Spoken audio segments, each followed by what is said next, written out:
Billionaire forced his maid to leave while pregnant. 5 years later, her son stands before him in tears. Before we begin, drop a comment telling us which city you're watching from. And once the story ends, don't forget to rate it from 0 to 10. Oh, and make sure to follow our channel for more stories like this. Now, sit back and enjoy every detail. The grandfather clock in the marble foyer struck 11:30 p.m. as Damian Whitmore descended the spiral staircase of his Manhattan penthouse. His Italian leather shoes clicked against the polished floors with mechanical precision, each step echoing through the cavernous space like a metronome counting down the hours until dawn. At 39, Damian had built his empire with the same methodical approach he used to navigate his empty home. Whitmore Enterprises owned 47 luxury hotels across the United States, each one a testament to his unwavering belief that success required sacrifice. Specifically, the sacrifice of anything that could make him vulnerable. He paused at the kitchen threshold, loosening his charcoal tie. The day's board meeting had run until 10, followed by a conference call with investors in Tokyo. Tomorrow would bring another series of acquisitions, another expansion into untapped markets. The rhythm never stopped, and that's exactly how he preferred it. But tonight something was different.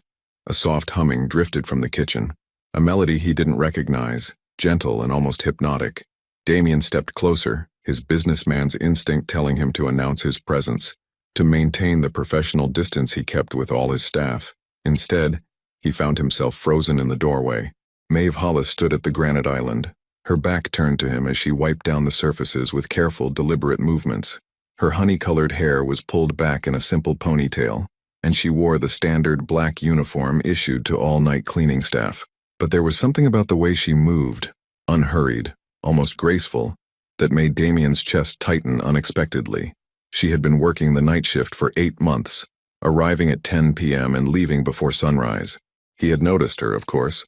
Damian noticed everything, but he had never spoken to her beyond a curt nod when their paths crossed in the hallway. Maeve turned slightly, adjusting her wireless earbuds, and caught sight of him in her peripheral vision. She startled, pulling out one earbud. "Mr. Whitmore," she said softly, her voice carrying a slight tremor. "I didn't hear you come down." "Don't let me interrupt your work," he replied, stepping into the kitchen with his usual authoritative tone. But something in her expression, not fear exactly, but a kind of quiet wariness, made him pause. She nodded and turned back to her cleaning, but the humming had stopped. The silence stretched between them, heavy with unspoken words. Damian found himself studying the curve of her neck, the way her shoulders tensed slightly under his gaze. "What were you listening to?" The question escaped before he could stop it. Maeve glanced back at him, surprise flickering across her features. Her eyes were the color of storm clouds, gray with flecks of silver that seemed to shift in the kitchen's ambient lighting. "Oh, just music," she said, tucking a loose strand of hair behind her ear. "Helps pass the time. Classical? Jazz?" He moved closer to the island, watching her hands as she folded the cleaning cloth with meticulous care. "Actually, it was Billie Holiday. Strange Fruit." She met his eyes for a moment before looking away. "Not exactly typical cleaning music, I suppose." Damian felt something shift in his chest, a recognition he couldn't quite name. "You have interesting taste. My grandmother used to play it." Maeve's voice grew softer. "She said some songs carry the weight of the world, and if you're going to listen, you better be ready to feel it." For a moment, neither of them spoke. The kitchen felt smaller somehow, charged with an electricity Damian hadn't experienced in years. He watched as Maeve's fingers traced the edge of the granite countertop, a nervous habit that somehow humanized her in his eyes. "I should let you finish," he said finally, though he made no move to leave. "It's okay," she replied, then added more quietly, "It gets lonely in these big spaces at night." The admission hung in the air between them, raw and honest. Damian studied her face, noting the way she seemed to regret the words the moment they left her lips. "Yes," he said simply, "it does." Something passed between them in that moment, a recognition of shared solitude, of two people who had learned to navigate emptiness in their own ways. Maeve's cheeks flushed slightly, and she turned back to her work with renewed focus. Damian remained in the kitchen for another 10 minutes, making unnecessary coffee he wouldn't drink, reorganizing mail he had already sorted. All the while, he was acutely aware of her presence, of the way she moved through his space with quiet respect, of how the massive penthouse felt less cavernous with her in it. When he finally retreated to his study, closing the door behind him with a soft click, Damien found himself unable to concentrate on the quarterly report spread across his mahogany desk. Instead, he kept thinking about storm-gray eyes and the gentle sadness in her voice when she spoke about loneliness. Outside his windows, Manhattan glittered like a jewelry box, millions of lives playing out in illuminated rectangles across the cityscape.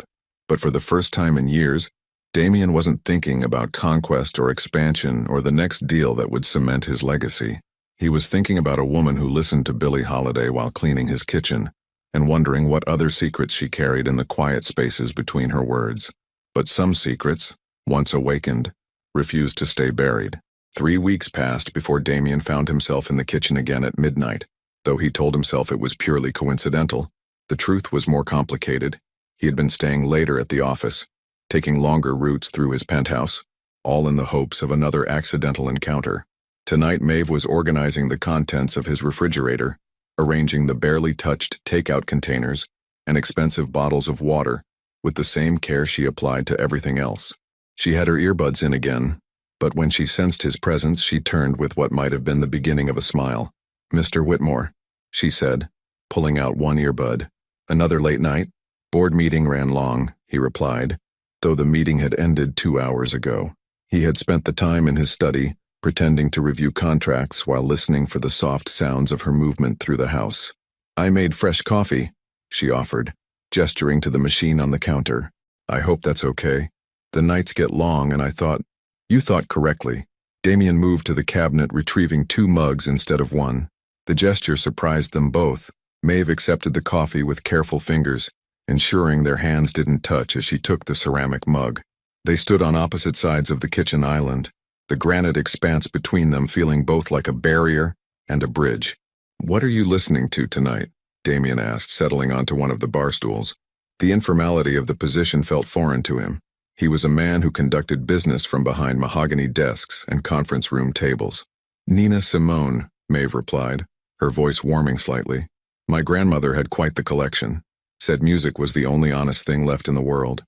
"Your grandmother raised you?" The question slipped out before Damien could consider its appropriateness. He watched Maeve's expression shift, becoming more guarded. "From the time I was 12, she said carefully. "My parents, well, they weren't really equipped for the job." Damien found himself leaning forward slightly. "That must have been difficult." Maeve's laugh held no humor. "Grammy used to say that some people collect heartbreak like souvenirs, but the smart ones learn to travel light." She took a sip of coffee, using the moment to compose herself. She was right mostly. "Mostly? Well, some heartbreak is worth carrying," she said quietly, her eyes meeting his for a brief moment before looking away. "The kind that teaches you who you really are." The words settled between them with uncomfortable intimacy. Damien found himself studying her profile as she gazed out the floor-to-ceiling windows at the city below.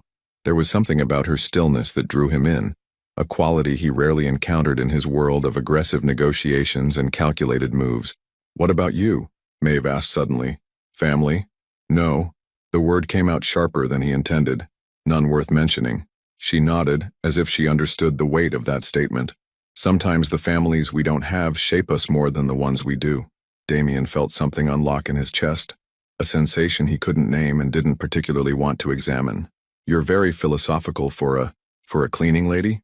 Maeve's tone carried no offense, just gentle amusement. "I was going to say for someone working the night shift."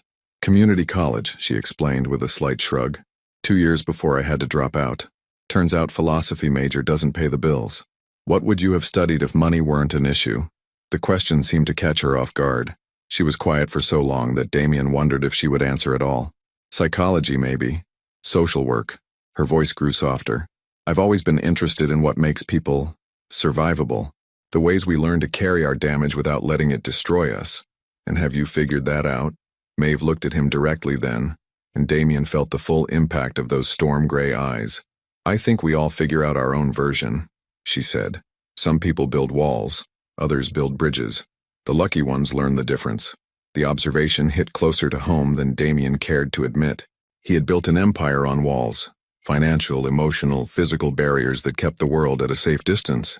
But sitting in his kitchen at midnight, sharing coffee with a woman who spoke about heartbreak like poetry, those walls felt less like protection and more like prison bars. "I should let you get back to work," he said, though neither of them moved. I should get back to work, she agreed, but her hands remained wrapped around the coffee mug. They sat in comfortable silence for another few minutes, the city sprawling endlessly beyond the windows. Damien found himself memorizing details he had no business noticing. The way Maeve tucked her hair behind her ear when she was thinking, the small scar on her left hand, the way she held her coffee like she was warming herself from the inside out. When she finally stood to resume her cleaning, Damien felt the loss of her presence like a physical ache. Maeve, he called softly as she moved toward the living room. She turned back, eyebrows raised in question. Thank you for the coffee. Her smile was small but genuine. Thank you for the company. As she disappeared into the next room, Damien remained at the kitchen island, staring into the dregs of his coffee cup. He told himself this was harmless. Two people sharing a brief conversation in the small hours of the night. Nothing more than common courtesy between employer and employee. But as he climbed the stairs to his bedroom an hour later, Damien couldn't shake the feeling that something fundamental had shifted in the carefully constructed order of his world. And the most dangerous part wasn't that it was happening. It was that he didn't want it to stop. The rain drummed against the penthouse windows with relentless intensity, turning Manhattan into a blur of neon and shadows. Damien stood in his home office, phone pressed to his ear as he listened to his Seattle hotel manager explain why occupancy rates had dropped 15% in the past month. Sir, the competing chain opened right across the street, the manager's voice crackled through the speaker. They're offering rates we simply can't match without— Then don't match them, Damien interrupted, his voice sharp with frustration. Find another way, improve the experience, add value. That's what separates us from the discount chains. The conversation continued for another 20 minutes, each problem requiring solutions that felt increasingly distant from the empire he had so carefully constructed. When he finally hung up, Damien realized his hands were trembling slightly, not from stress but from the anticipation that had been building all week. It was Thursday. Maeve would arrive in an hour. Their midnight conversations had become a routine neither of them acknowledged directly. She would find him in the kitchen or study. They would share coffee and careful words, and something electric would pulse in the space between them. Tonight felt different, though. Tonight the storm outside seemed to mirror the restlessness inside his chest. At 11:15, Damien heard the soft chime of the service elevator. He forced himself to remain in his office for exactly 15 minutes before making his way to the kitchen, carrying a stack of contracts he had no intention of reviewing.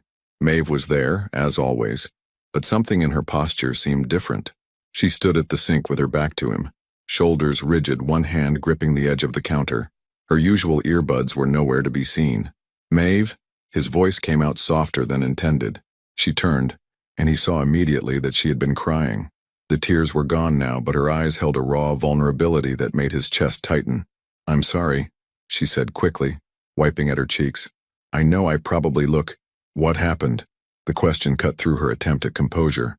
For a moment she looked like she might deflect, maintain the professional distance they had been pretending to preserve. Then her shoulders sagged slightly. My landlord raised the rent, she said quietly. Again. Third time this year.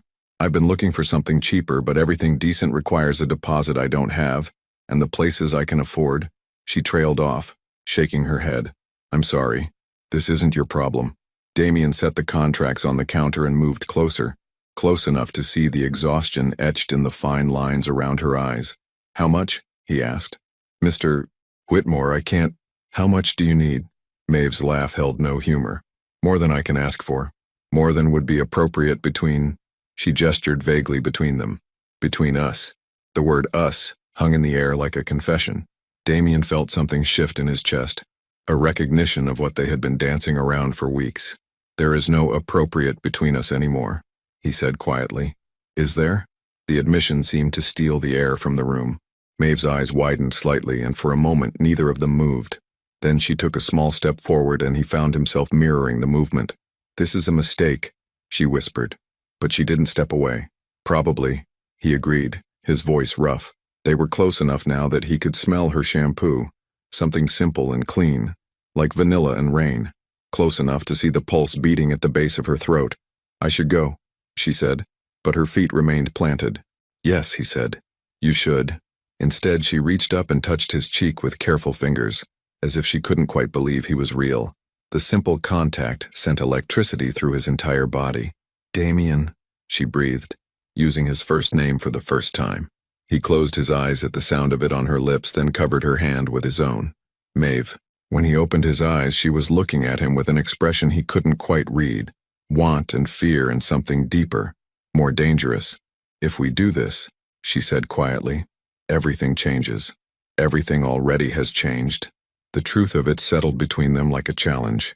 Damien had built his life on control, on keeping emotion at arm's length. But standing here in his kitchen with rain lashing the windows and Maeve's hand warm against his face, control felt like a luxury he could no longer afford.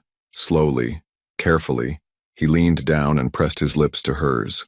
The kiss was gentle at first, tentative as if they were both testing the reality of what was happening. Then Maeve's free hand fisted in his shirt, pulling him closer, and the kiss deepened into something that felt like drowning and salvation all at once. When they finally broke apart, both of them breathing hard, Damien rested his forehead against hers. Stay, he whispered against her lips. Don't go home tonight. Maeve's eyes searched his face, looking for something he wasn't sure he could give her. What are we doing, Damien?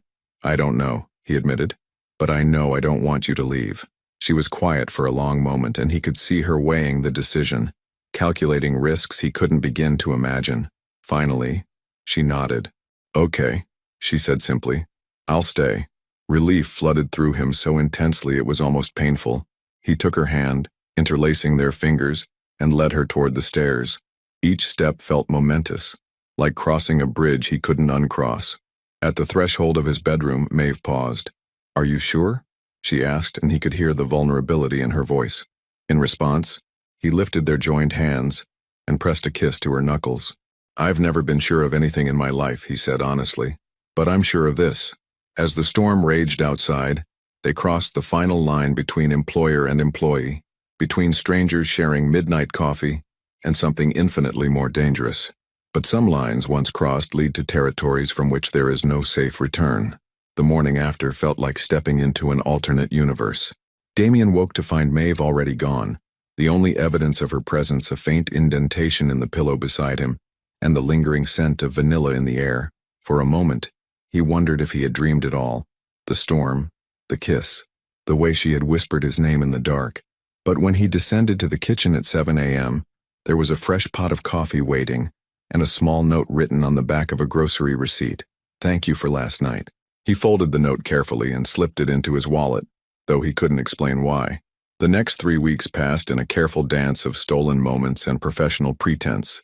During the day, Damien threw himself into work with renewed intensity, closing a major acquisition in Miami and finalizing plans for a new hotel in Denver. But his thoughts kept drifting to 10 p.m., when his world would shift from the harsh angles of business to the soft curves of possibility. Maeve continued to arrive punctually each night, her black uniform and professional demeanor intact.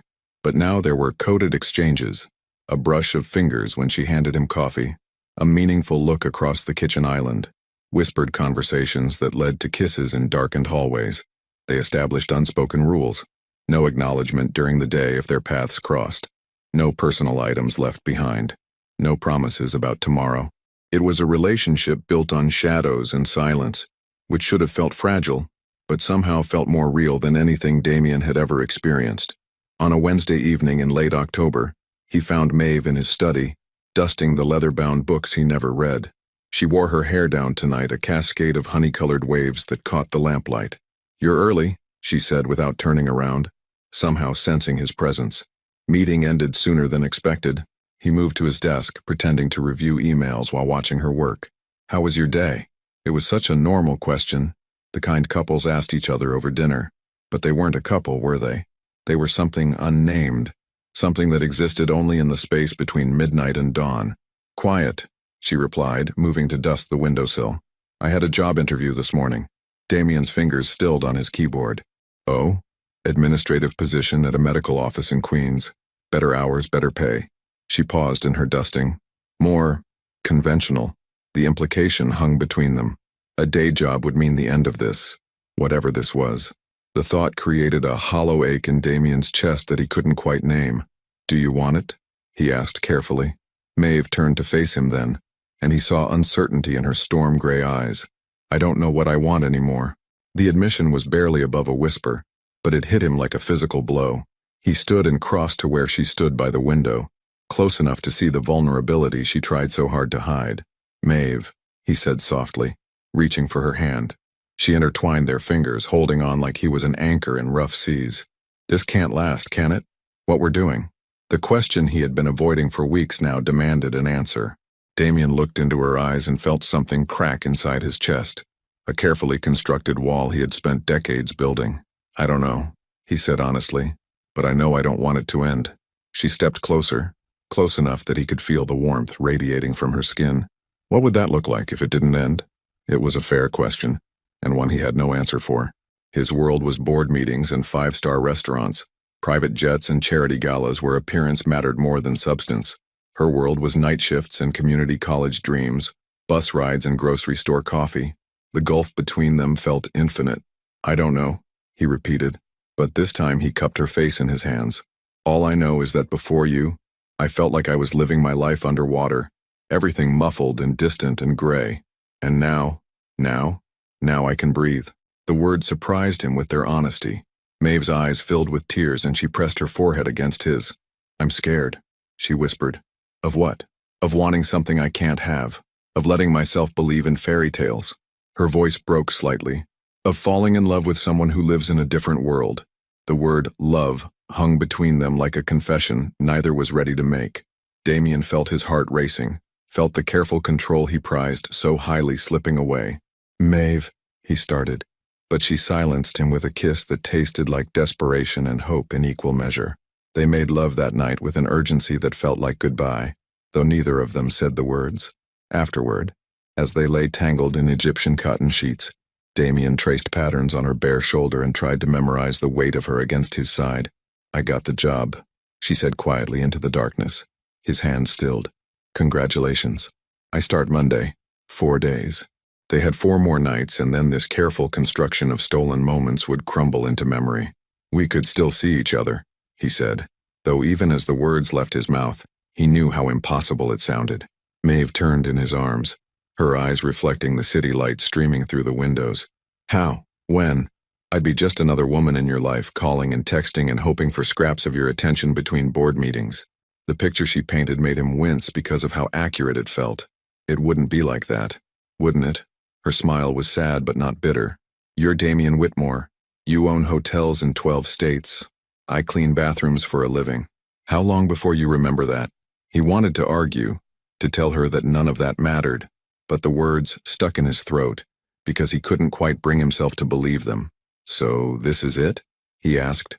Maeve pressed a soft kiss to his chest right above his heart. "Some things are beautiful because they don't last forever, but sometimes the most beautiful things leave the deepest scars." Maeve stared at the plastic stick in her trembling hands, willing the 2 pink lines to disappear. The fluorescent light in the tiny bathroom of the Queen's medical office buzzed overhead, casting harsh shadows that made everything feel surreal and too bright. 3 weeks had passed since her last night at the penthouse. 3 weeks of trying to forget the way Damien's hands felt against her skin, the way he whispered her name in the dark, the way her heart had shattered when she walked away from the only man who had ever made her feel truly seen. The new job was exactly what she had hoped for. Steady hours, decent pay, co-workers who treated her with respect rather than indifference. Dr. Henley, the pediatrician who ran the practice, was kind and patient, always taking time to explain procedures and asking about her weekend plans. It was the life she had been working toward for years. So why did everything feel hollow? She knew the answer, of course. It lived in the space between her ribs, a constant ache that no amount of professional success could fill. She missed him with an intensity that surprised her. Not just the physical intimacy, but the conversations. The way he listened like her words mattered. The rare moments when his carefully constructed facade would slip, and she would catch glimpses of the man beneath the empire. And now this. Maeve sank onto the closed toilet seat, still clutching the pregnancy test. 6 weeks. The timing aligned perfectly with those final nights at the penthouse, when they had made love with the desperate intensity of people saying goodbye. A soft knock on the bathroom door made her jump. "Maeve, you okay in there?" It was Carla, one of the nurses, her voice warm with concern. "Fine," Maeve called back, quickly shoving the test into her purse. "Just a minute." She splashed cold water on her face and studied her reflection in the mirror. Same honey-colored hair, same storm gray eyes, same freckles across her nose. But something fundamental had shifted in the past 5 minutes. She was going to be a mother. The thought terrified and thrilled her in equal measure. The rest of the afternoon passed in a blur of patient files and insurance forms. Maeve went through the motions automatically, her mind spinning with calculations and possibilities. She could do this alone. Her grandmother had raised her from nothing, teaching her that strength wasn't about having everything figured out. It was about taking the next right step. But there was still the question of Damien. That evening, Maeve sat in her small studio apartment in Queens, the pregnancy test on her kitchen table like evidence of a crime. She had tried calling him twice, hanging up before the first ring. What would she even say? "Hi, remember me? Your former cleaning lady? Well, surprise, we made a baby." The irony wasn't lost on her. She had spent weeks telling herself that their worlds were too different, that anything between them was impossible. Now she carried a piece of him inside her, a connection that couldn't be severed by social barriers or professional boundaries. She picked up her phone a third time, scrolling to his contact information. Her thumb hovered over the call button for a full minute before she set the phone down again. Tomorrow, she decided. She would tell him tomorrow. But tomorrow turned into next week, and next week turned into a month. Every day, Maeve told herself she would make the call. Every night she talked herself out of it. What if he thought she was trying to trap him? What if he accused her of planning this? What if he offered her money to make the problem disappear? By the time she finally worked up the courage, she was 12 weeks along, just beginning to show the smallest curve beneath her scrubs. She had scheduled the call for Thursday evening, after her shift ended, and before she lost her nerve entirely. She never got the chance to make it. "Maeve?" "Doctor." Henley appeared in the doorway of the supply closet where she was counting inventory. "There's someone here to see you." Her heart stopped. There was only one person who would know where to find her. Only one person who had the resources to track her down when she had been carefully avoiding him. "It's fine," Dr. Henley continued with a knowing smile. "Take your time. I'll finish up here." Maeve walked to the front desk on unsteady legs, her hands instinctively moving to cover her still flat stomach. Damien stood in the waiting room like a figure from another world, his charcoal suit and polished shoes completely out of place among the cheerful pediatric decorations and scattered toys. He looked thinner than she remembered, shadows under his eyes that suggested sleepless nights. When he saw her, something flickered across his face. Relief, perhaps, or recognition. "Hello, Maeve." "Damien." Her voice came out steady, which surprised her. "What are you doing here?" "I needed to see you." He glanced around the colorful waiting room, taking in the cartoon characters on the walls and the small chairs designed for children. "Could we talk somewhere private?" Maeve nodded toward a small consultation room, her mind racing. He didn't know about the pregnancy. His surprise at finding her here made that clear. So why had he come? In the privacy of the consultation room, they faced each other across a space that felt both intimate and vast.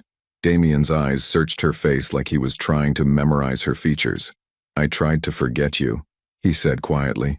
"Threw myself into work. Told myself it was better this way. That we both got what we wanted. Damien. But I can't," he continued, his voice rough with emotion. "I can't sleep. Can't concentrate. Everything feels gray without you." The words she had dreamed of hearing, and now they came at the worst possible moment. Maeve felt tears prick her eyes as she looked at this man who had turned her world upside down. "It's too late," she whispered. "No, it's not. We can figure this out. I don't care about the differences between us, about what people will think. I just need Damien. I'm pregnant." The words fell between them like stones into still water, creating ripples that would change everything. Damien's face went completely blank, all emotion draining away until he looked like a statue carved from marble. The silence stretched between them, heavy with the weight of a future neither had planned. And in that silence, two hearts that had been learning to beat as one suddenly forgot the rhythm entirely. Damien's face transformed from surprise to something harder, more calculating. Maeve watched in real time as the man who had whispered her name in the darkness disappeared, replaced by the cold businessman she had first met in his kitchen months ago. "Pregnant," he repeated, the word falling from his lips like a foreign language he was testing for the first time. 12 weeks, Maeve said quietly, her hands moving instinctively to her stomach. "I know the timing is. How convenient." The words hit her like a physical blow. Maeve stared at him, certain she had misheard. "What?" Damien's expression was granite, his voice devoid of any warmth she had grown to recognize. "I show up here talking about wanting you back, And suddenly you're carrying my child. Tell me, how long have you been planning this reveal? The accusation hung in the air between them, poisonous and sharp. Maeve felt something vital break inside her chest. Planning? Her voice came out as barely a whisper. You think I planned this? I think timing like this doesn't happen by accident. He straightened his tie with mechanical precision, a gesture she now recognized as his way of armoring himself. I think you saw an opportunity and took it. An opportunity for what exactly? Maeve's voice was growing stronger now, powered by a fury she didn't know she possessed. For 18 years of guaranteed income, for a lifestyle upgrade, for access to a world you could never reach on your own. Each word was delivered with surgical precision, designed to cut deep. It's actually quite clever if you think about it. Maeve stood frozen, unable to process the cruelty coming from the mouth that had once kissed her with such tenderness. This wasn't the Damien who had held her during thunderstorms, who had listened to her talk about her grandmother's music collection, who had made her believe that fairy tales might be possible after all. You think I got pregnant on purpose, she said slowly, needing to hear him confirm the unthinkable. I think you're a smart woman who saw an opportunity to change her circumstances. His voice was flat, businesslike. And I think you're probably not the first to try it. The words landed like physical blows, each one stripping away another layer of the love she had been foolish enough to nurture. Maeve felt tears burning behind her eyes, but she refused to let them fall. Not here, not in front of him. Get out, she said quietly. Maeve, get out! The words erupted from her with a force that surprised them both. Get out of here before I call security. But Damien wasn't finished. He reached into his jacket and pulled out a checkbook, the gesture so casual it felt like another slap. Let's be practical about this, he said, clicking his pen with mechanical efficiency. What will it take to make this problem disappear? 50,000, 100? I'm sure there are discrete facilities that can handle this quickly, and Maeve's hand moved before her brain could process the action. The sound of her palm connecting with his cheek echoed in the small consultation room like a gunshot. Damien's head snapped to the side, a red handprint blooming across his pale skin. For a moment something flickered in his eyes. Surprise, maybe even shame, but it was gone so quickly she might have imagined it. Don't you ever, she said, her voice shaking with rage, ever suggest that I would hurt my child for your convenience. She moved toward the door, her entire body trembling with adrenaline and heartbreak. Before leaving, she turned back to face him one final time. You want to know what I planned, Damien? I planned to tell you about our baby because I thought you deserved to know. I planned to do this alone because I knew someone like you would never want someone like me. But I didn't plan for you to be cruel. Her voice broke on the last word. I didn't plan for you to break my heart twice. Damien opened his mouth as if to speak, but Maeve was already gone, leaving him alone in a room decorated with smiling cartoon animals and inspirational posters about the miracle of childhood. In the parking lot behind the medical office, Maeve finally allowed herself to cry. Great heaving sobs that seemed to come from the very center of her being. She sat in her 10-year-old Honda Civic, gripping the steering wheel until her knuckles went white, and let herself mourn not just for the relationship that had died in that room, but for the future she had been foolish enough to imagine. Her phone buzzed with a text message. Her hand shook as she opened it, some treacherous part of her heart hoping it might be an apology. Instead, it was from an unknown number. Wire transfer of $200,000 has been sent to account ending in 4738. Consider this a one-time settlement. No further contact necessary. D. Whitmore. Maeve stared at the message until the words blurred through her tears. He had found her bank information somehow, probably the same way he had found her workplace. Even his apologies came with price tags attached. She deleted the message without replying and drove home through Queens traffic that moved like molasses, each red light giving her more time to replay the scene in the consultation room. By the time she reached her studio apartment, the shock was wearing off, replaced by a cold determination she recognized from her grandmother's voice during the hardest times. That night, she sat at her small kitchen table with a notebook and pen, making lists. Doctor appointments to schedule, baby supplies to research, a budget to create that didn't include blood money from a man who thought love could be purchased and problems could be solved with wire transfers. She would raise this child alone, just as her grandmother had raised her, and she would make sure that her son or daughter never felt like a mistake, never felt unwanted, never felt like a problem to be solved with money. The $200,000 could sit in her account and rot. She would succeed on her own terms, just as she always had. But some wounds, once inflicted, leave scars that last longer than the people who created them. Maeve Hollis stood at the window of the pediatric clinic, watching the autumn rain create rivulets down the glass. 5 years had transformed her in ways both visible and invisible. Her honey-colored hair was now cut in a practical bob. Her hands bore the confident movements of someone who had found her place in the world, and her eyes held a strength that hadn't been there in that consultation room where her heart had shattered. "Mama, look what I drew."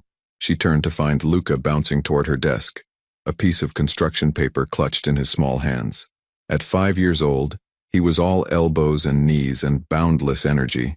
With her storm-gray eyes and hair that caught golden highlights in the afternoon sun, he had inherited her stubborn chin and her grandmother's musical laugh. But sometimes, in the angle of his jaw or the way he tilted his head when concentrating, Maeve caught glimpses of someone else entirely. "Let me see, sweetheart." She knelt to his level, accepting the artwork with the reverence it deserved. The drawing showed 2 stick figures under a rainbow, one tall, one small, both smiling. "Is this us?" "Uh-huh." Luca pointed to the smaller figure. "That's me and that's you, and we're happy because we have each other." Maeve felt her chest tighten with love so fierce it was almost painful. "We do have each other, don't we?" "Mama." Luca's voice grew quieter, the way it always did when he was about to ask the question that haunted their quiet moments. "Why don't I have a daddy like Connor and Aiden?" She had been preparing for this conversation for months, but it never got easier. Maeve pulled Luca into her lap, breathing in the scent of his strawberry shampoo. "Sometimes families look different, baby. Some have a mama and a daddy, some have 2 mamas or 2 daddies, and some, like us, have just a mama who loves you more than all the stars in the sky." "But where is my daddy?" Luca persisted with the relentless logic of a 5-year-old. "Everyone has a daddy somewhere." Maeve closed her eyes briefly, choosing her words carefully. "Your daddy is somewhere far away, and that's okay because we have everything we need right here." It wasn't a lie exactly. Damien was far away, not just geographically but emotionally, spiritually, in every way that mattered. She had kept her promise to herself, never touching the money he had sent, building their life through her own determination and the support of people who had become their chosen family. Dr. Henley had promoted her to office manager after 2 years, impressed by her organizational skills and gentle way with anxious parents. They had moved to a small 2-bedroom apartment in Astoria, nothing fancy but clean and safe, with a tiny balcony where Luca could grow tomatoes in plastic pots. "Mrs. Hollis?" Carla appeared in the doorway, using the title Maeve had never corrected. "Your 3 o'clock is here. Coming," Maeve replied, then turned back to Luca. "Okay, mister. You know the drill. Homework first, then you can play with the building blocks in Dr. Henley's office. Can I have goldfish crackers? After homework." "What about Luca?" She gave him the look that said the negotiation was over. "Homework." He sighed dramatically but settled at the small desk they had set up in the corner of her office. Watching him work with his tongue poking out in concentration, Maeve felt the familiar surge of pride mixed with protective fierceness. This child, their child, was brilliant and kind and funny, completely unaware that he had been unwanted by half of his genetic heritage. The afternoon passed in its usual rhythm of patient files and insurance calls. Luca finished his kindergarten homework with minimal drama and was happily constructing an elaborate city from wooden blocks when Maeve's phone rang. "Pediatric Associates, this is Maeve." "Maeve, it's Janet from PS 108. The voice of Luca's school secretary sent immediate alarm bells ringing. "I need you to come pick up Luca immediately." Maeve's blood turned cold. "Is he hurt? What happened?" "He's not injured, but he left school grounds without permission. We found him about 6 blocks away. And when we asked where he was going, he said he was looking for his father." The words hit Maeve like a physical blow. She glanced at Luca, who was still absorbed in his block construction, blissfully unaware that his innocent question had just turned their carefully constructed world upside down. "I'll be right there," she managed. 20 minutes later, Maeve sat in the principal's office with Luca beside her, his small hand clasped tightly in hers. He looked defiant and scared in equal measure, his chin jutting out the way it did when he was trying not to cry. Luca told his teacher that he found something with his father's name on it, Principal Morrison explained gently. He became quite agitated when she couldn't help him understand what it meant. Maeve's heart sank. She had been so careful to remove every trace of Damien from their lives, but somehow something had slipped through. "What did you find, sweetheart?" she asked softly. Luca reached into his backpack and pulled out a crumpled business card. Her old employee ID from the cleaning service, the one that listed her assignment to Whitmore Enterprises. She had thought she had thrown it away years ago, but apparently it had been hiding in an old wallet. "It says Whitmore," Luca said solemnly. "And yesterday at Connor's house his daddy was watching the news and there was a man on TV named Whitmore. He looked—" Luca struggled for the words. "He looked like he could be my daddy." Maeve felt the ground shift beneath her feet. After 5 years of carefully building a life separate from Damien's world, her son had found him anyway. "Baby," she began, but Luca interrupted. "I want to meet him, Mama. I want to know why he doesn't want me." The simple honesty of the statement broke something inside Maeve's chest. Looking into her son's earnest face, she realized that no amount of protection could shield him from the fundamental questions about his identity. And maybe it was time to stop trying. Because some truths, no matter how painful, have a way of demanding to be faced. Damien Whitmore stood at the floor-to-ceiling windows of his 42nd floor office, watching the city pulse beneath him like a living organism. 5 years had changed him in ways that weren't immediately visible. The same sharp suits, the same commanding presence, the same empire that continued to grow with ruthless efficiency. But the shadows under his eyes spoke of sleepless nights, and the way he gripped his coffee cup suggested hands that were no longer entirely steady. The acquisition meeting had ended an hour ago, another successful expansion into the Seattle market. His lawyers were drawing up the contracts, his accountants were calculating projected revenues, and his assistant was already booking flights for the ribbon-cutting ceremony. Everything was proceeding exactly as planned. So why did success taste like ash in his mouth? "Mr. Whitmore?" His assistant's voice crackled through the intercom. "There's a situation downstairs. Security is asking for guidance." Damien frowned, pressing the button. "What kind of situation?" "A child, sir. About 5 years old. He somehow got past the front desk and is insisting he needs to see you." Security tried to escort him out, but he started crying and asking for his father. The words hit Damien like a physical blow. His coffee cup slipped from his fingers, shattering against the marble floor in an explosion of ceramic and dark liquid. "Sir, are you there?" "Bring him up," Damien said, his voice hoarse. "Now." "Sir, I don't think—" "Bring him up." The next 10 minutes felt like hours. Damien paced his office like a caged animal, his mind racing through possibilities and probabilities. It couldn't be. The odds were astronomical. Children wandered into office buildings all the time, confused and looking for parents who worked in the towers of Manhattan. But deep in his chest, something that felt suspiciously like recognition was already stirring. The elevator chimed softly, and Damien's assistant appeared with a small boy whose hand was clasped tightly in that of a security guard. The child looked up at Damien with eyes the color of storm clouds, eyes he had seen in dreams and nightmares for 5 years. "Are you Damien Whitmore?" the boy asked with the direct honesty that only children possessed. Damien couldn't speak, couldn't breathe. The child standing before him was impossibly, undeniably familiar. Not just the eyes, but the stubborn set of his jaw, the way he held his shoulders straight despite being clearly overwhelmed. It was like looking into a mirror that reflected back 34 years. "I'm Luca," the boy continued when Damien remained silent. "Luca Hollis. And I think you might be my daddy." The words shattered something inside Damien's chest. He sank into his desk chair, staring at this small person who carried half his DNA and all of Maeve's gentle strength. "How did you get here?" Damien managed. "I took the train," Luca said proudly. "Mama taught me about the subway map, but she doesn't know I came here. She's probably really worried." His face crumpled slightly. "I'm gonna be in so much trouble." "Your mother," Damien's voice caught. "How is she?" "She's the best mama in the whole world," Luca said fiercely, his loyalty absolute. "She works really hard and makes me pancakes on Sundays and reads me stories every night. But sometimes she looks sad when she thinks I'm not watching." The simple honesty of the statement was a knife to Damien's heart. "What made you come looking for me?" Luca reached into his small backpack and pulled out the crumpled business card, holding it out like evidence in a trial. "I found this and then I saw you on TV talking about hotels. You have the same last name as the card and you look like—" He tilted his head, studying Damien's face with heartbreaking intensity. "You look like me." Damien took the card with trembling fingers. It was Maeve's old employee ID from the cleaning service, the one that had assigned her to his building. He remembered her carrying it clipped to her uniform, the photo showing her younger face with the same determined expression she wore when she talked about her dreams. "Luca," he said carefully, "does your mother know you're here?" The boy's face fell. No. She thinks I'm at school, but I had to come because... His voice grew small and uncertain. Because I want to know why you don't want me. The question hit Damien like a physical blow. He looked into this child's face, his son's face, and saw a hurt so profound it made his chest ache. "Oh, Luca," he whispered, and before he could stop himself, he was kneeling on the floor in front of the boy. "It's not that I don't want you. I didn't know. I thought..."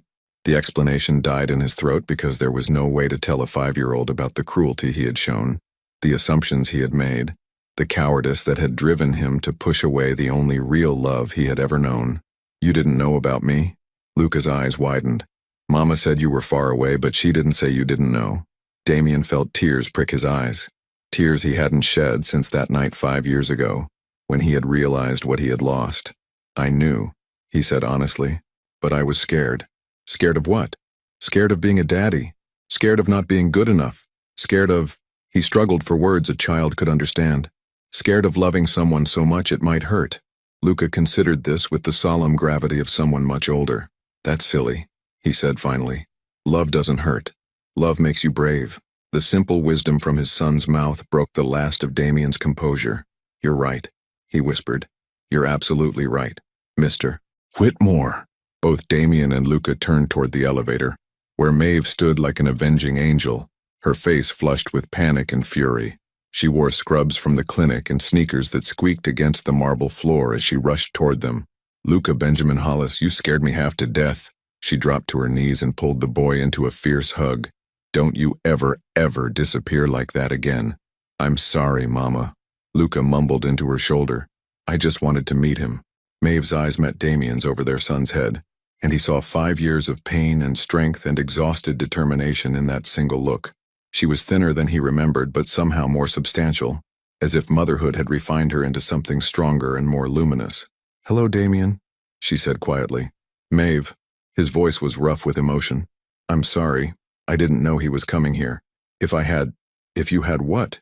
she asked, standing slowly and keeping Luca close to her side. "If you had known, would you have sent him away too?" The question hung between them like a challenge. Damien looked at his son, his brilliant, brave, beautiful son, and felt something shift permanently in his chest. "No," he said firmly. "I would have asked him to stay." And for the first time in 5 years, the truth felt like a beginning, rather than an ending. The ride down to the lobby felt eternal. Luca sat between them in the back of Damien's town car, chattering about the elevator buttons and the view from the 42nd floor, blissfully unaware of the tension crackling between the two adults flanking him. Maeve stared out the window at the Manhattan traffic, her jaw set in the stubborn line Damien remembered all too well. "Can we go get ice cream?" Luca asked suddenly, looking back and forth between them with hopeful eyes. Like a real family? The innocent question hit both adults like a physical blow. Maeve's hand tightened on her purse strap, and Damien felt his chest constrict with a pain that had nothing to do with physical injury. "Sweetheart," Maeve said gently, "Mr. Whitmore probably has important work to do." "Actually," Damien found himself saying, "I think ice cream sounds perfect." Maeve shot him a warning look, but Luca's face lit up like Christmas morning. "Really? You want to have ice cream with us?" "More than anything," Damien said, and was surprised to realize he meant it completely. They ended up at a small parlor in Brooklyn, far from the gleaming towers of Manhattan. It was the kind of place Damien would never have noticed before. Mismatched chairs, sticky tables, and the best vanilla soft serve in the borough, according to Luca's authoritative opinion. "This is where Mama and I come for special occasions," Luca explained, attacking his cone with the single-minded determination of a 5-year-old. "Like when I lost my first tooth, and when Mama got her promotion, and when I learned to tie my shoes all by myself." Damien watched his son's animated gestures and felt a sharp pang of loss for all the moments he had missed. First steps, first words, first everything, all experienced without him because of his own cowardice and cruelty. "Tell me about your shoes," Damien said seriously, earning a giggle from Luca and a surprised look from Maeve. For the next hour, Luca regaled them with stories from his short but eventful life.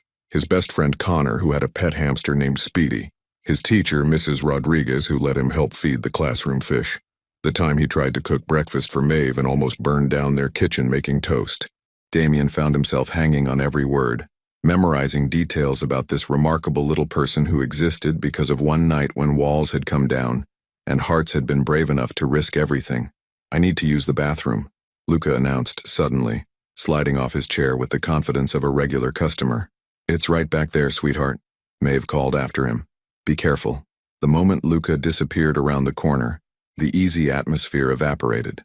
Maeve turned to face Damien fully for the first time since the office, and he saw the full force of 5 years' worth of accumulated pain and anger in her storm-gray eyes.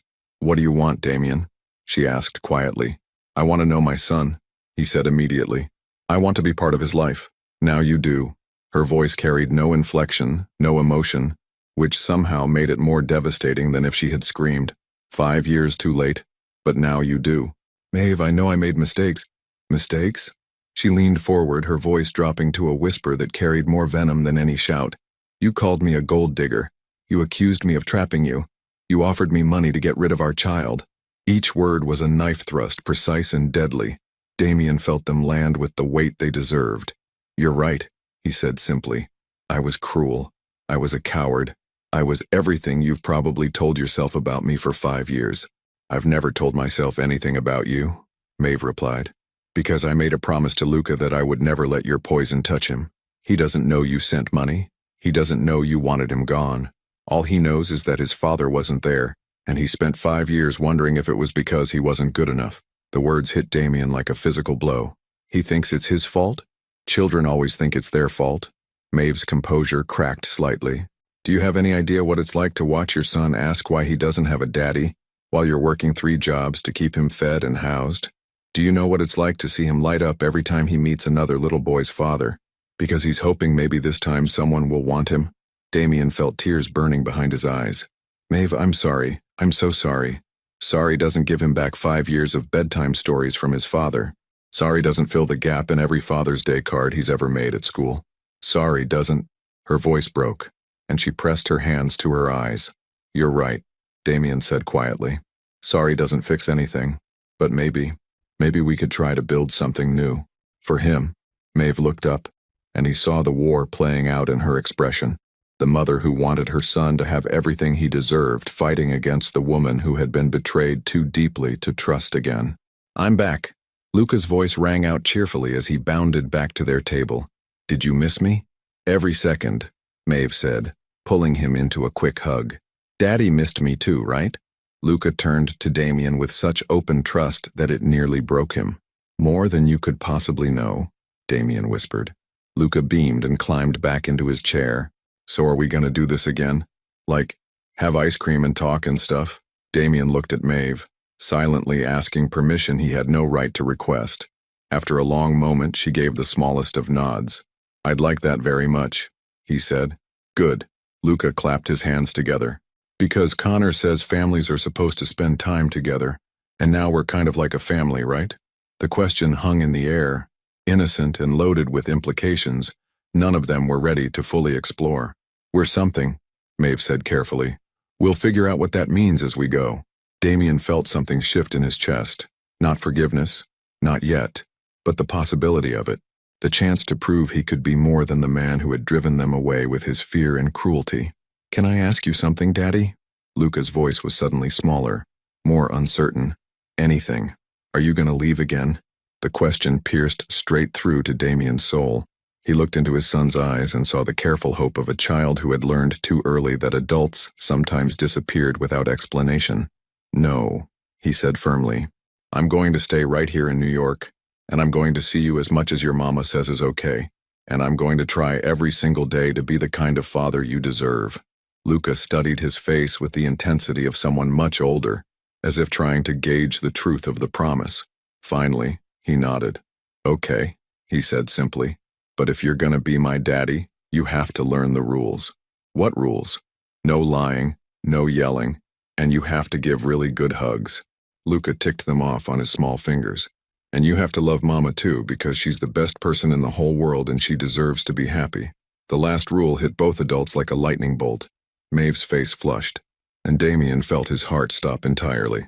"Luca," Maeve said quickly, "that's not how—" "It's okay, Mama," Luca interrupted with the wisdom of someone who saw the world in simple, clear terms. "I know grown-up love is complicated, but maybe you could try being friends first." And in that moment, a 5-year-old boy accomplished what years of therapy and self-reflection had failed to do. He showed two broken adults that healing was possible, one small step at a time. 3 months passed like pages turning in a book neither Damien nor Maeve was sure they wanted to finish reading. What began as awkward, supervised visits in neutral locations slowly evolved into something that resembled the early stages of trust. Damien showed up when he said he would. He listened when Luca talked about his day. He learned the difference between goldfish crackers and cheese crackers, discovered that his son was left-handed like him, and memorized the complicated rules of an elaborate superhero game that seemed to change every week. Most importantly, he never once mentioned money, custody, or lawyers.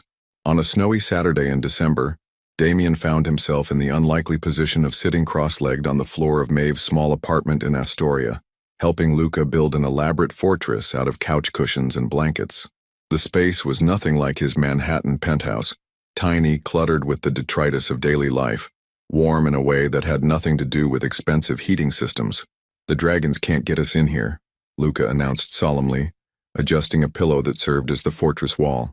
"This is our safe place." "Good thinking," Damien said seriously. "What about the entrance? We need to be able to get in and out but keep the bad guys away." "Mama," Luca called toward the kitchen. "Daddy wants to know about fortress strategy." The word, "daddy," still hit Damien like a physical blow every time he heard it. 3 months, and he still wasn't used to the casual way Luca had integrated him into their small family unit, as if he had always been there. Maeve appeared in the doorway between the kitchen and living room, drying her hands on a dish towel. She had been making hot chocolate for their Saturday afternoon tradition, another ritual that had evolved naturally without anyone formally deciding it should exist. "Fortress strategy is very important," she said gravely, earning a giggle from Luca. "You need multiple escape routes and a secret password." "What's our password?" Luca asked, bouncing slightly with excitement. "How about family?" Damien suggested quietly, not looking at Maeve as he said it. "Perfect." Luca clapped his hands.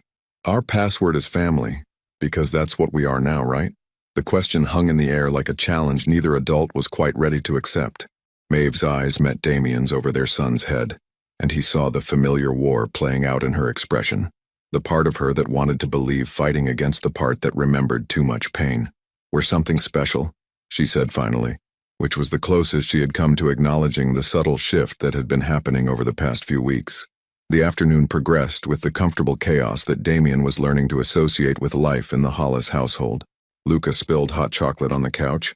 They played 17 rounds of a card game with rules that seemed to change mid-hand, and somehow Damien found himself being recruited to help make dinner. "I'm not much of a cook," he warned as Maeve handed him a cutting board and a knife.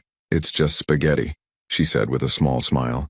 "Even billionaires can handle pasta." They worked in companionable silence, their movements gradually synchronizing in the small kitchen. When Maeve reached across him for the oregano, her arm brushed his, and he felt the familiar electricity that had never really gone away. She seemed to feel it too, because she paused for just a moment, her hand resting lightly on his arm. "Damien," she said quietly so Luca couldn't hear from his perch at the kitchen table, "I need to ask you something. Anything. The money you sent 5 years ago." Her voice was careful, measured. "It's still sitting in my account. I never touched it." Damien felt his stomach drop. "Maeve, I never expected—" "I know, but I want you to take it back." "What?" "No, I can't." "Yes, you can." She turned to face him fully, and he saw determination in her storm-gray eyes. "I need you to take it back because as long as it's there, it feels like a debt, like something hanging over us, and if we're going to—" She paused, struggling with the words. "If we're going to try to build something real here, I need a clean slate." The words, "something real," hit him like a lightning bolt. "Are we? Building something real?" Before Maeve could answer, Luca's voice piped up from the table. "Are you guys talking about grown-up stuff again?" "Maybe a little," Maeve admitted, moving to ruffle his hair. "Are you talking about how you look at each other different now?" Luca asked with the devastating honesty of a 5-year-old. Both adults froze. "What do you mean?" Damien asked carefully. "Well, before you looked at Mama like she was sad and you were sad too, but now you look at her like Connor's daddy looks at Connor's mama, all gooey and happy." Maeve's face flushed deep red. "Luca Benjamin, it's okay, Mama. I like it when you look happy." Luca swung his legs under the table. "And I like having a daddy who knows how to build forts and doesn't get mad when I spill stuff." Damien felt something crack open in his chest, something that had been locked away for 5 years. "I like being your daddy," he said quietly, "more than I've ever liked anything in my life." "Good," Luca said matter-of-factly, "because you're stuck with us now." Later that evening, after dinner and bath time and 3 stories read in silly voices, Luca finally succumbed to sleep. Damien stood in the doorway of the small bedroom, watching his son's peaceful face in the glow of a nightlight shaped like a rocket ship. "He's beautiful," he whispered. "He's everything," Maeve replied softly from beside him. "My whole world." They moved to the living room, settling on opposite ends of the couch with careful space between them. But the air felt charged with possibility, heavy with words that had been building for months. "I need to tell you something," Damien said finally. "About that night 5 years ago. About what I said to you. Damien, we don't have to." "Yes, we do." He turned to face her fully. "I was terrified. Not of you, not of being a father, but of needing someone so much that losing them would destroy me. My parents, they taught me that love was a weapon people used against you, that caring was weakness, that the only safe way to live was alone." Maeve was quiet, listening with the same patience she showed Luca when he was working through a difficult problem. "When you told me you were pregnant, it wasn't you I was rejecting. It was the possibility of having something real to lose. Something that mattered more than my empire or my reputation or any of the things I thought defined me." His voice broke slightly. "I chose fear over love, and I've regretted it every single day since." "Why are you telling me this now?" she asked softly. "Because I want you to know that the man who said those cruel things to you, he was a coward. But the man sitting here now, the one who's learned what it means to hear his son laugh, who's discovered that home isn't a place but a feeling." He reached for her hand, relief flooding through him when she didn't pull away. This man would choose love every time. Maeve studied their joined hands, her thumb tracing patterns on his skin. "It's not that simple, Damien. We can't just pretend the past 5 years didn't happen. I'm not asking you to pretend. I'm asking you to consider the possibility that people can change, that maybe we could build something new from the pieces of what we broke." She was quiet for so long that Damien wondered if he had pushed too hard, asked for too much. Then she looked up at him with eyes that held tears and hope in equal measure. "I loved you," she whispered. "5 years ago I loved you so much it scared me, and when you pushed me away, it nearly broke me. I know. I'm so sorry. But watching you with Luca these past few months, seeing how you've fought to earn his trust, how you've shown up even when it was hard." She took a shaky breath. "I think maybe I could learn to love you again, if you're willing to be patient, if you're willing to prove that this time is different." Damien felt tears slip down his cheeks. "I have the rest of my life to prove it to you." "Good," she said, echoing their son's earlier pronouncement. "Because we're not easy to love, Luca and I. We're stubborn and set in our ways, and we come as a package deal. I wouldn't want you any other way." Slowly, carefully, like they were both afraid the moment might shatter, Damien leaned forward and pressed his lips to hers. The kiss was soft, tentative, nothing like the desperate passion they had shared 5 years ago. This was something new, a promise instead of a goodbye, a beginning instead of an ending. When they broke apart, Maeve rested her forehead against his. "So what happens now?" she asked. "Now we take it one day at a time. We build trust. We learn how to be a family." He smiled, feeling lighter than he had in years. "And we let a very wise 5-year-old teach us that love doesn't have to be complicated." Outside, snow continued to fall on the city, blanketing everything in pristine white. Inside a small apartment in Astoria, 3 hearts that had been fractured were slowly learning to beat as one.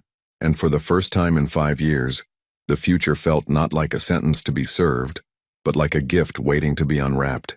2 years later, love is not a destination. It's a daily choice to show up, to stay, to build something beautiful from the ordinary moments that make a life.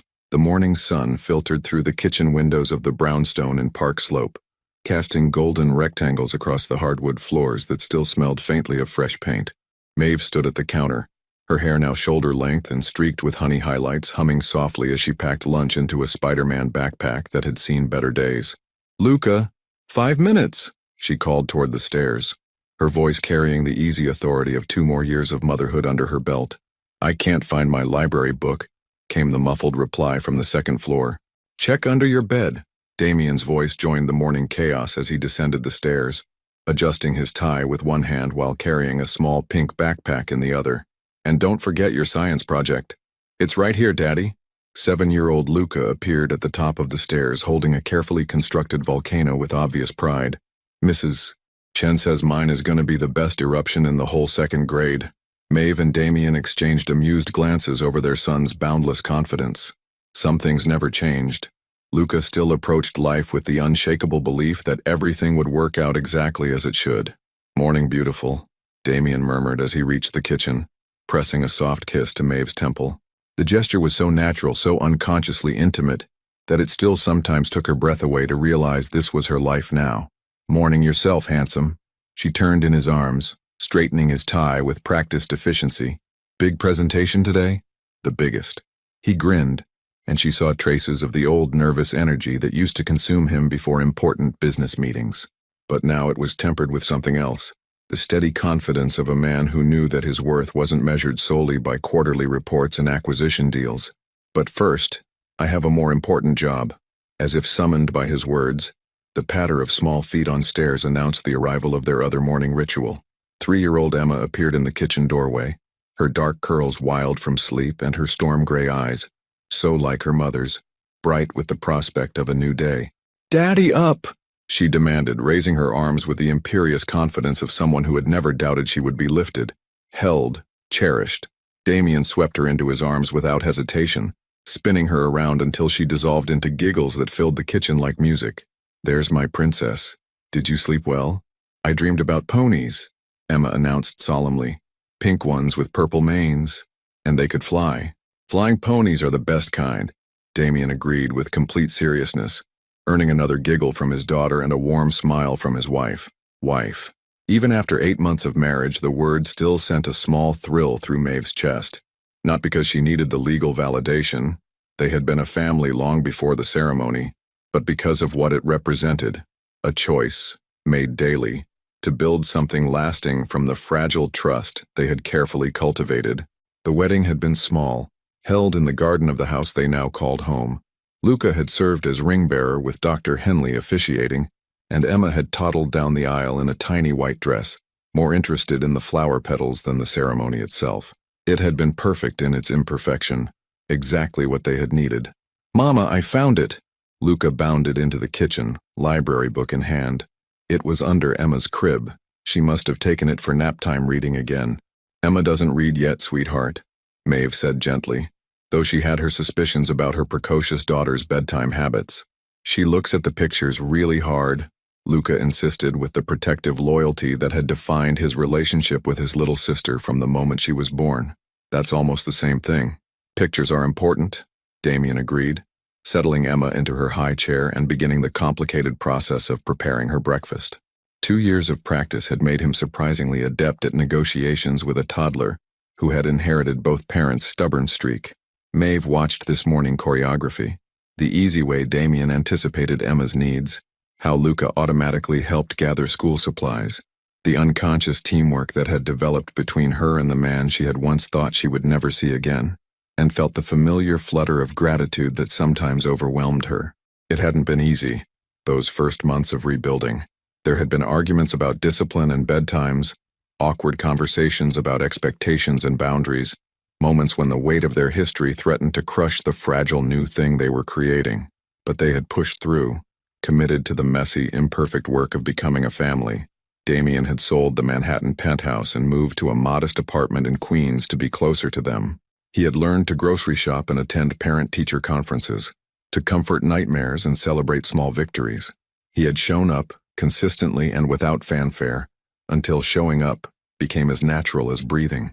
And somewhere in the dailiness of it all, the shared school pickups and bedtime stories, the weekend pancakes and evening baths, Maeve had found herself falling in love all over again, not with the dangerous stranger who had once made her heart race in midnight kitchens, but with the man who remembered which stuffed animal Emma needed for comfort, who never missed Luca's baseball games, who still made her coffee exactly the way she liked it every single morning. "All right, Whitmore family," Damien announced, using the name that still made Luca beam with pride. "Time for school and work and all the important business of living." The next 20 minutes passed in the controlled chaos of a family morning. Backpacks were gathered, shoes were located, faces were wiped clean of breakfast remnants. Emma was deposited at daycare with her beloved teacher, Miss Sarah. Luca was delivered to PS 321 with promises that Daddy would pick him up for their weekly ice cream date. And finally, Damien and Maeve found themselves alone in the car during the brief drive to her office. "You know," Maeve said, reaching over to take his hand, "I never thanked you properly for yesterday." "What about yesterday?" Damien asked, though his smile suggested he knew exactly what she meant. "The PTA meeting, when Mrs. Patterson made that comment about unconventional families, and you stood up and gave that whole speech about how love makes a family, not DNA or timing or social expectations." She squeezed his fingers. "You didn't have to do that." "Yes, I did." His voice was firm. "No one gets to make our children feel like they're less than perfect because their parents took the long way to finding each other." They had pulled up outside the clinic where Maeve now worked as the office manager, the same place where she had first learned she was pregnant with Emma. But instead of getting out immediately, they sat in comfortable silence, hands linked across the center console. "I have something to tell you," Maeve said suddenly, her voice carrying a nervous energy that made Damien turn to look at her fully. "Good something or bad something?" "Good something, I think. I hope." She took a deep breath. "Dr. Henley offered me a partnership in the practice. She wants to expand into family counseling, and she thinks my psychology background would be perfect for it." Damien's face lit up with the kind of pure joy that still surprised her after all this time. "Maeve, that's incredible. You'd be amazing at that." "It would mean going back to school part-time, finishing my degree, getting certified in family therapy." She bit her lip. "It would be a lot of work, a lot of evening classes and weekend studying. The kids would need more help with—" "Hey," Damien reached over to cup her face gently. "Remember what a very wise 5-year-old once told us? Love makes you brave, and we're a team now. Whatever you need to chase your dreams, we'll figure it out together." The simple faith in his voice, the absolute certainty that they could handle whatever challenges came their way, still had the power to take her breath away. This was what she had been too young and too scared to understand 7 years ago. That real love wasn't about passion and intensity, though those had their place. Real love was about partnership, about showing up for the mundane moments and the difficult ones with equal commitment. "I love you," she said, the words still carrying the weight of miracle even after 2 years of saying them daily. "I love you too." He leaned across the console to kiss her, soft and sweet and full of promises. "Now go save the world, Dr. Whitmore." As Maeve walked into the clinic, she turned back to wave at Damien through the car window. He blew her a kiss, a gesture that would have seemed impossibly cheesy from anyone else but felt perfect coming from the man who had learned to love her through actions rather than just words. That evening, as they sat around the dinner table, the 4 of them in their dining room with its mismatched chairs and walls covered in Luca's artwork and Emma's finger paintings, Maeve looked at the life they had built and felt the deep satisfaction of dreams realized in ways she never could have imagined. "Daddy," Luca said suddenly, looking up from his mac and cheese, "remember when I asked you if you were going to leave again?" "I remember," Damien said carefully. "Well, you didn't. You stayed, just like you promised. And now we have Emma in this house and Mama smiles all the time." Luca's expression grew serious. "I'm glad I went to find you that day." "Me too, buddy. Best thing that ever happened to me. The best thing that ever happened to all of us," Maeve corrected gently, reaching across the table to squeeze both Damien's hand and Luca's. Later, after the dishes were done and the children were tucked into their beds, Damien and Maeve curled up together on the couch in their living room. The walls were covered with family photos now, candid shots of birthday parties and holiday mornings, formal portraits from their wedding day, everyday moments captured and preserved. "No regrets?" Damien asked quietly, his arms tightening around her as they watched the evening news with half attention. "About what?" "Any of it. The long way we took to get here, the years we lost, the pain we caused each other." Maeve was quiet for a moment, considering the question seriously. "I used to think that if we had done things differently, if you hadn't been scared, if I had been more patient, we could have avoided all the heartache. And now? Now I think maybe we needed to break before we could learn how to be whole together. Maybe we had to lose each other to understand what we had found." She tilted her head to look at him. "The people we were 7 years ago? I don't think they could have built this. But the people we became because of all that pain and growth, we make a pretty good team." "The best team," Damien agreed, pressing a kiss to the top of her head. Outside their window, the Brooklyn evening settled into comfortable darkness. Inside, a family that had been fractured and rebuilt sat together in the quiet contentment of love that had been tested and emerged stronger. Sometimes the most beautiful endings are really just beginnings in disguise, and sometimes the longest way home is the only way that teaches you what home really means. What would you have done if you were in Maeve's shoes?